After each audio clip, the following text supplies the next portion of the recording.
One day. Hi, this is Sridhar Ramaswamy from NVIDIA, and I'm here to demo our next generation Tegra processor called Kal El. What I have in my hand is a Kal El development platform. As you can see, it's very similar to a tablet form factor, and I've got some really cool demos here to show you. First of all, let me explain what Kal El is. Kal El is the world's first quad-core CPU-based mobile processor. It has 4 Cortex-A9 CPU cores. It has a GeForce GPU core, and it also has powerful video encode, decode cores and image processing cores.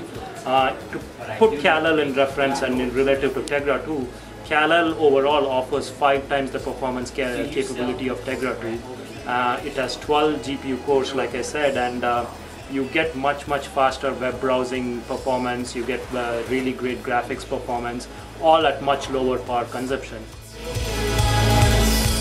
The device.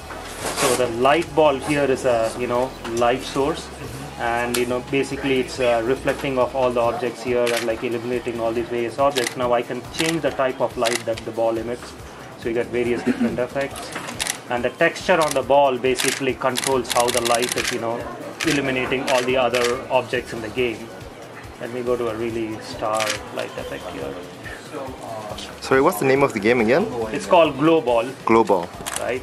It's accelerometer based, and you can see all the cloth here is a real-time physics calculation. So let me just go through the cloth. See, if I tilt my tablet to the left, you'll see the curtain move to the left. If I tilt it to the right, the curtain moves to the right. So it's all physics-based calculation, and that requires a lot of CPU processing power.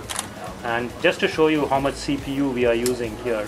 So this game is using all 4 CPU cores, and if you notice, the frame rate here is almost 50 to 60 frames per second when I play the game.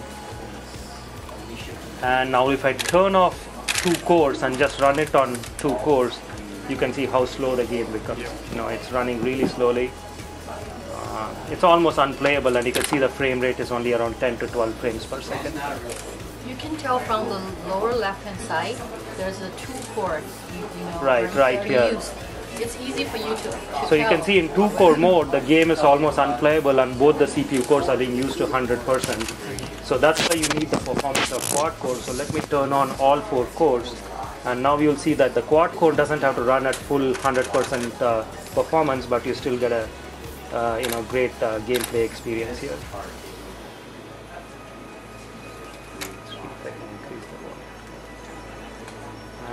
What else? One more thing I wanted to show was, so this is going to be a game that's going to be available in the Android marketplace, and the objective is like basically hit all these various boxes in the right combination, and then make the clown there open his mouth and the ball goes in, and then you go into the next level.